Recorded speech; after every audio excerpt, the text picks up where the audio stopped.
Hello, I'm Jenya DeLima. Welcome to Writing and Editing, the author-focused podcast that takes a whole-person approach to everything related to both writing and editing. Dystopian fiction offers readers a glimpse into a future that often doesn't bode well for humanity. But these stories can still contain messages of hope, even when everything looks impossibly bleak. And here to share how to craft this type of story is award-winning author Tim Weed. Well, first, thank you so much for being here today, Tim. Thank you, Jenya. It's great to be here. So have you always been personally interested in dystopian fiction or stories? Yeah, I don't know about always, but for a long time, there's some of the novels that have really stuck with me are dystopian or post-apocalyptic novels like Cormac McCarthy's The Road and Yes. Emily St. John Mandel's Station 11, and I think it offers opportunities for novelists, and I do like reading in that genre. You just named two of my favorites, so this is already a great start.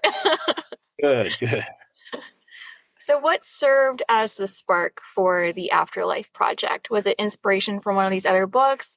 Maybe something in the news, something else? Hmm. I was looking for a new novel project. I had two books out of fiction already, and I was looking for a novel project that would allow me to work on things that were bigger. So I was reading a lot about geological time and the possible futures for the human species and things like mass extinction. And of course, thinking a lot about our environmental crisis that we're facing right now. And I wanted to write something bigger. I didn't really know what the story was going to be, but then I was also working as a featured lecturer for National Geographic. And so I was going on these really interesting trips around the world and giving illustrated lectures. And one of these trips, I was on a small expeditionary cruise ship in Tierra del Fuego. And we left from Ushuaia, Argentina. We went around Cape Horn, did a landing at Cape Horn, up through the Beagle Passage and the Straits of Magellan. And it was a really cool experience because we were on this little ship. It was about 150 people, and we had this fleet of Zodiacs. And every day we do these landings at like penguin colonies and glaciers and all that kind of thing. But anyway, on this ship, there were a couple of very interesting people, scientists. One was an astrophysicist who was the head of the Mauna Loa Observatory at the University of Hawaii. And the other was a paleoclimatologist from Princeton. But I was having conversations with these guys, and I was sort of thinking about my book, this book that I was thinking of doing. And we started talking about what the Earth was going to look like in the future. And then it sort of came to me. I asked the astrophysicist, I said, well, what do you think about the idea of one-way time travel into the future? Is that something that's plausible? And he's like, yeah, sure. He takes out a napkin and starts writing down equations of quantum physics and relativity. Oh, He so says, yeah. he's really seriously trying to see if it's possible. Yes, and I'm And I was like, wow, this is really great. And he was saying, well, yeah, when you think about interstellar travel, if you're traveling to the nearest exoplanet, in order to save humanity, it's going to take about 10,000 years traveling at the speed of light. So there has to be a mechanism to get somebody to stay alive for 10,000 years. And he said, yeah, so we can do it. So I won't go into the details of this mechanism, but basically I got permission at that point. He said, yeah, it's possible you can do this. I'm like, great. Okay. So that was part of the premise of my book. That gave me the premise of my book. Oh, right, because you have the dual timeline. Exactly. So a traveler, a test subject travels 10,000 years into the Mhm. future and sort of, experiences the deep future and tries to see if there are any survivors of humanity, et cetera. And so I had the premise. And then the paleoclimatologist was really helpful in terms of, because they look at the past and, it's sort of the way the Earth was in the past to project what it might be like in the future. So he gave me lots of ideas for what my future timeline could look like. And so that was the inspiration. I had permission to run. And from then on, the novel just kind of really was sort of burned. It was almost as if it was being dictated to me. I did a lot of research, but it was sort of one of those, when you have a novel project where it's really almost writing itself. Oh, That, yeah. like, But also yeah. those serendipitous encounters with people that you just randomly come across and you Yeah. had no plans, obviously, probably, I would guess, on speaking to someone in this field or that field. It's just Exactly. aligned for you so nicely. Yeah, it really did. It was a stroke of good luck, and that's what really got the novel started. So, yeah. Yes. Well, speaking of something you just touched on, which was the plausibility. So why do you think plausibility is something we need to keep in mind when writing a story like this? Well, fiction is, I love fiction because it's a challenge, right? One of the challenges of fiction is that it's a lie. It's a lie. Yes. the writer knows it's a lie, the reader knows it's a lie. So there has to be something about it that makes you want to read, and it has to be entertaining, it has to be immersive, and it has to get at some kind of deeper truth. But in terms of plausibility, any novel asks the reader to suspend their disbelief. And the easier you can make that for the reader, the better. And especially when you've got a story like mine, which is, has a fairly far out or far-fetched premise, you really have to make the story kind of sentence to sentence feel plausible so that the reader can suspend their disbelief easily and feel like they're really participating in the story. Yeah. Well, and this is just something that I've seen and I've talked about in another episode where we see cycles of how the world is coming to an end. Yeah. And that is, do you think that dystopian fiction needs to be based on current events or looming threats? I would never say never, but for me, yes. I mean, for me, it was important for this book to extrapolate things that were happening, in particular because I wanted to address the environmental crisis that we're facing as a species. And so I wanted to do a lot of research that would kind of underpin that and it would make it plausible and realistic and also thought-provoking. Yeah, for me, that was important. Why do you think that matters, or that maybe will draw more readers to your story? Because I think that, one of the things that fiction, I just mentioned a moment ago, that fiction has to get at some kind of deeper truth. Mm-hmm. And I think that's one of the reasons that readers want to read it. And I think a lot of readers, when I started writing the book, there were two reasons that I felt I wanted the challenge. One was that it was an aesthetic challenge, a novel that deals with these bigger issues and still is entertaining and immersive. And then the other was because I, like a lot of people these days, I think are feeling, kind of anxious about the future, looking at what's happening right now with all the climatological events that are happening and trying to project that into the future. So part of writing it for me was almost therapeutic, the idea of like, okay, if I do this research, am I going to understand this any better? And it did. I mean, I think I ended up feeling more optimistic about things in a way. But yeah, so I think that was important to me. Yeah, I've heard that too. And we hear that really in a general sense about writing and reading being cathartic for various reasons. So I can definitely see that applying here too. And it goes back to that saying you hear all the time about knowledge being power. And that definitely applies here because, again, if we don't understand or we think there's nothing we can do, maybe it's time to just give up on this, or this is doomed to matter no matter what. But then you get this other viewpoint, which with yours is obviously informed by science. Yeah, it leaves that little bit of hope, or okay, maybe it's not all doom and gloom after all. Yeah, I think there is a lot of hope. I mean, I think there's hope, and I think that dark stories, you think of Cormac McCarthy's The Road, which is a story that does not have a lot of hope, right? Right. It's a very dark story, but even that book gives you a lot of hope because you read that book, and then I don't know if you remember the last paragraph of that book. It's one of the great paragraphs of literature. The whole book is sort of dark. The color scheme is black, gray. Everything's it's this burned out world. Mm-hmm. Then on the last page, you get this paragraph that sort of jumps out at you because it's this, it's in beautiful technicolor with smells and, it's basically a memory of a trout stream. And so the reason that I find that book optimistic is the world is dead in Cormac McCarthy's book, but for the reader, for the person reading it, we still have that trout stream. So we still have the ability to turn things around and to save what we have. And so for me, that's why post-apocalyptic and dystopian fiction is really important and can be optimistic because it's a way of presenting an alternative future. Yeah. That readers, it is cathartic. Readers like to experience alternative futures. That's why they read novels. Yes, exactly. And that's something too that we see come up within this genre over and over, and sometimes even in the same book, like you just said, where it is more of a warning almost, but then there is also that optimism. So can you give an example maybe of where you've done this in your own work? Mm-hmm. Yeah. So, I mean, I didn't set out to write a cautionary tale. I mean, I was really trying to write just sort of a darkly immersive book about an alternative future. But I think for me, the real hope comes from the fact that, and this was something I learned from that Princeton paleoclimatologist and also from other research, that life on Earth is going to be okay. So nature, we're not going to kill nature. So I think Cormac McCarthy's vision in The Road is actually not realistic. I think that, because if you look at the past, there are 5 mass extinctions that have happened in the 4.5 billion year history of Earth.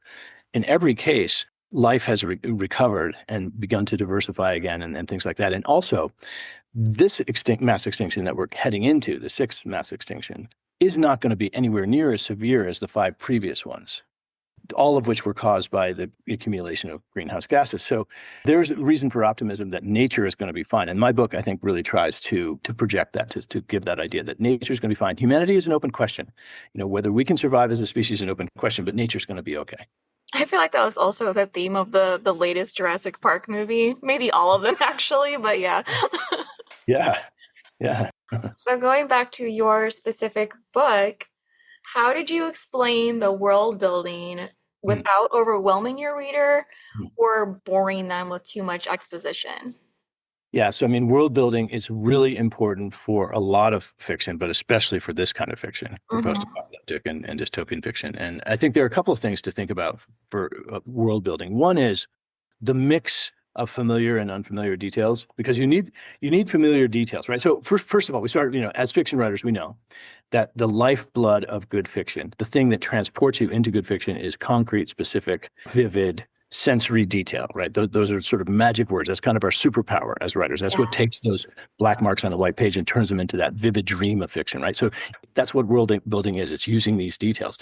So a mix of familiar and unfamiliar details. So details that are familiar so that the reader can really recognize them, that the reader feels like, okay, this is familiar, but also some unfamiliar ones, the world that you're trying to create, so that it's this mix, this sort of magical mix of familiar and unfamiliar.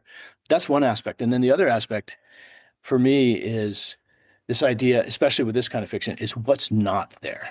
It's the sense of loss as to what we have lost. Like we no longer can go get a blueberry scone and a cup of tea. It's like, oh, I wish I could have a hot shower. All of those things. It's the sense of longing that this kind of fiction kind of creates. And you see that a lot in Emily St. John Mandel's book, and any post-apocalyptic book has this sense of deep loss for what you're missing now. Yeah, no, that is so, so true and well put too. And of course, I'm already thinking about where you've seen that in different books, where even I can't just pop into the store and go buy whatever for dinner, or not having electricity anymore, or reliable transportation, or even safe sidewalks to use. All these little things that are just so much a part of our everyday life we don't really think about. But yeah, you obviously would once they're gone. Yeah. Well, how would you describe the tone and atmosphere just of your book, but also the genre as a whole, and why you think this is important? So the tone, the tone of my book, I think, is a mix. It is a sort of sense of loneliness and longing, especially in the deep future timeline, because this guy is stranded 10,000 years in the future and there's no one else around. In the more kind of near future timeline in 2068, I think the tone is more of just, it is this sense of loss, everything that has been lost for humanity, the sort of privation of this team is sailing across the Atlantic on a vintage sailboat. So there's also, there are also moments of fun, and I think that is probably, the tone of kind of darkness and longing is really central to this genre. And I think that my book does capture that. But one thing I'll say, though, is that like dark fiction, so darkness, the sense of darkness, loneliness, longing, it's part of the genre. That's kind of a characteristic of fiction, because, fiction that is dark has a lot of narrative drive. Right. And there's a lot of conflict. But in dark books, like you think of Tolkien's Lord of the Rings, this darkness is sort of permeating the world, and it's this rising tide of evil, right? But then you have these beautiful way stations like Lothlorien and the elves and the glades, and so darkness and light go together. So if you have a really dark book, then you also have these moments of light, these moments of sort of joy and celebration of life. And that's kind of what I was shooting for in this novel. Was, yes, it's dark overall, but then there are these moments where it's like, what, despite it all, life is great, and we have this, and that kind of thing. Which does lead into another question I had, which that a story like this can feel grim awfully quickly if you don't have that balance. So do you have any advice for authors who want to write a similar story and how they can achieve that? Yeah, I would sort of harken back to what I just said. Read Anna Karenina by Tolstoy. It's Gosh, yes. Terribly dark story. I resisted reading it for years because I knew what was going to happen. So it's a very dark story, but it also has some of the greatest passages in literature about just life and how beautiful it is, and skating parties and hunting, and so I think it's sort of realize that life is both darkness and light, and that if you're writing this kind of dark fiction, make sure that you have some islands of light as well to sort of strike that balance, because that's basically realistic. That's what life is. It's a mix of both.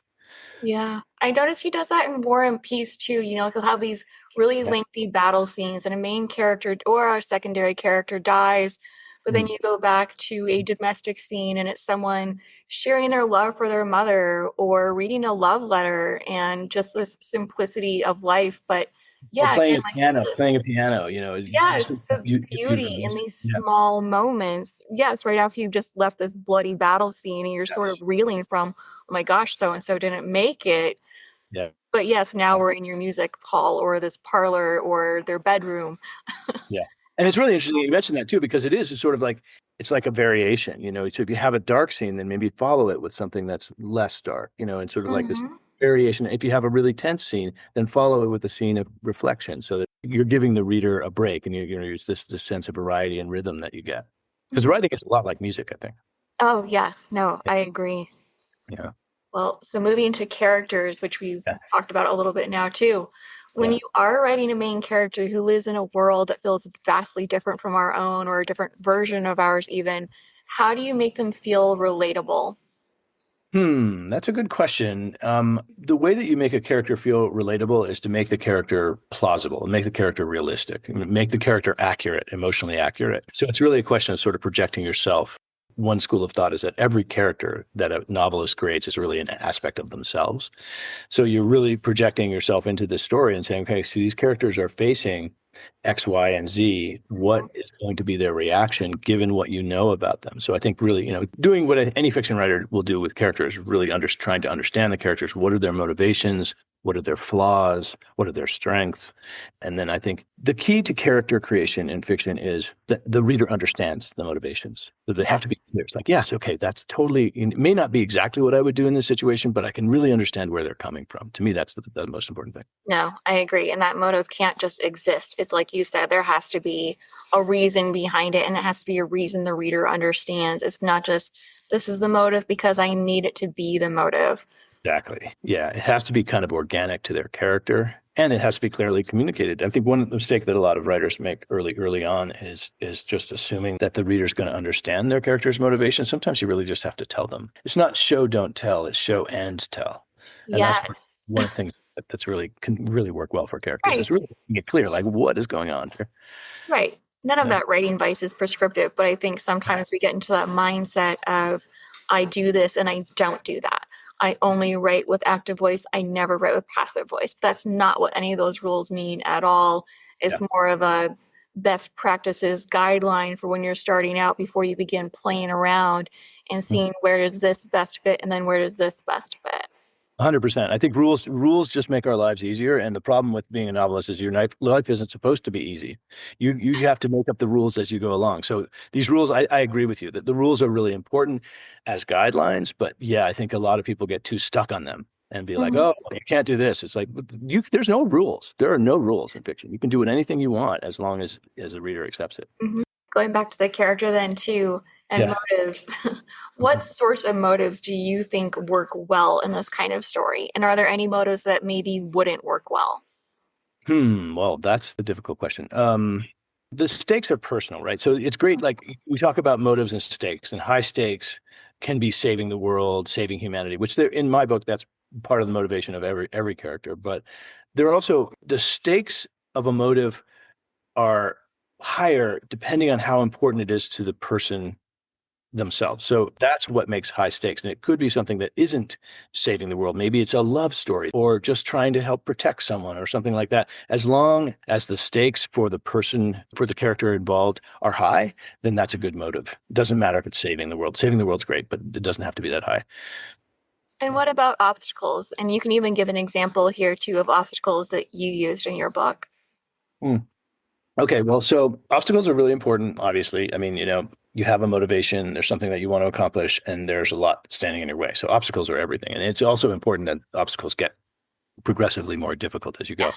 Well, let me give you an example. So there's a love story in my novel.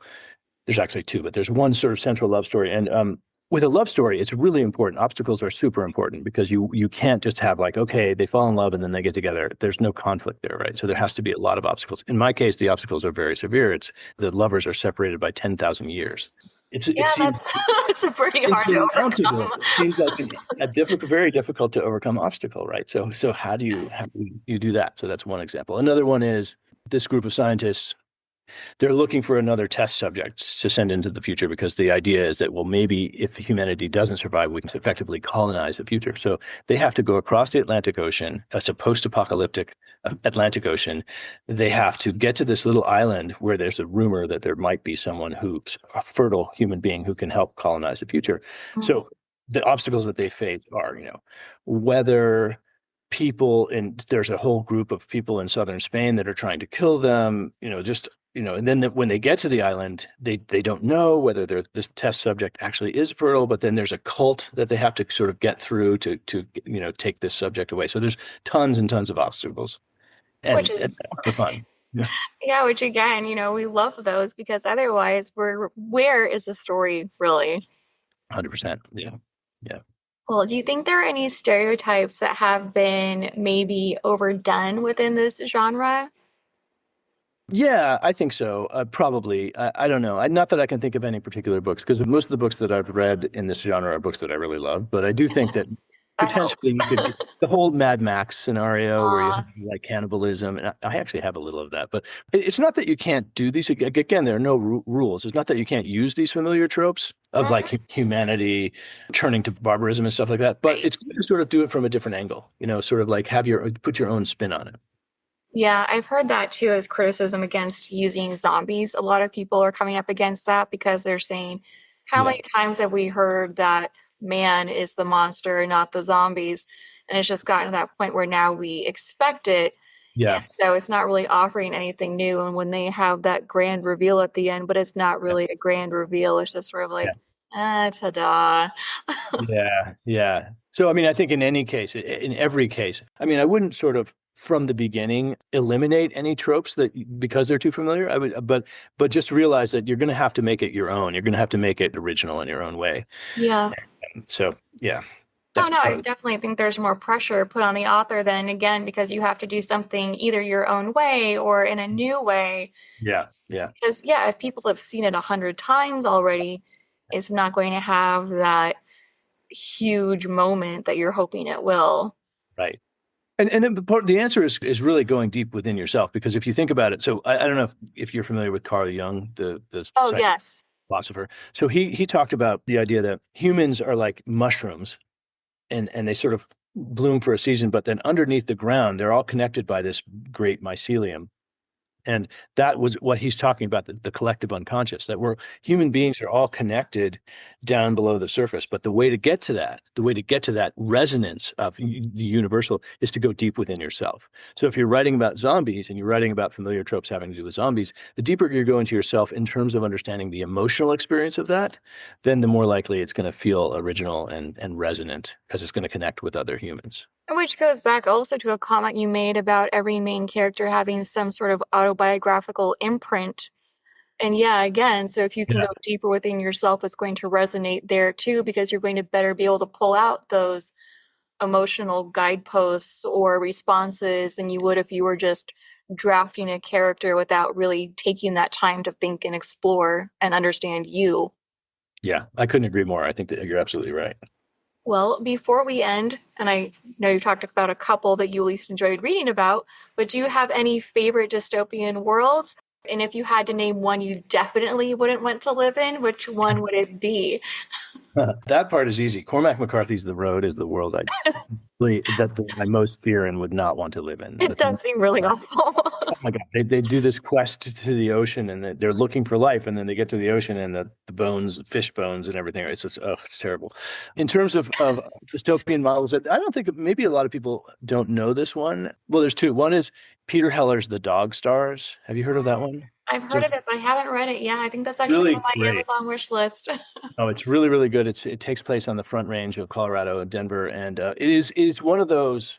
I think it's sort of like Emily St. John Mandel's book because it is post-apocalyptic, but there's something optimistic about it too.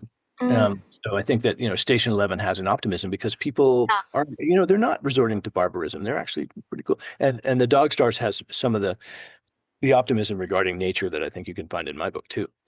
Well, the other is Premi Mohammed. She's a contemporary Canadian novelist. She wrote a Oh, novella. yeah, I've heard of her. Yeah, she's done a lot of that kind of stuff. So yeah, Peter Heller, Premi Mohammed, and of course, Emily St. John Mandel's Station 11, I think, is a classic. All right. Thank you so much for being here. Well, thank you, Jenny. It's been a total pleasure. I agree.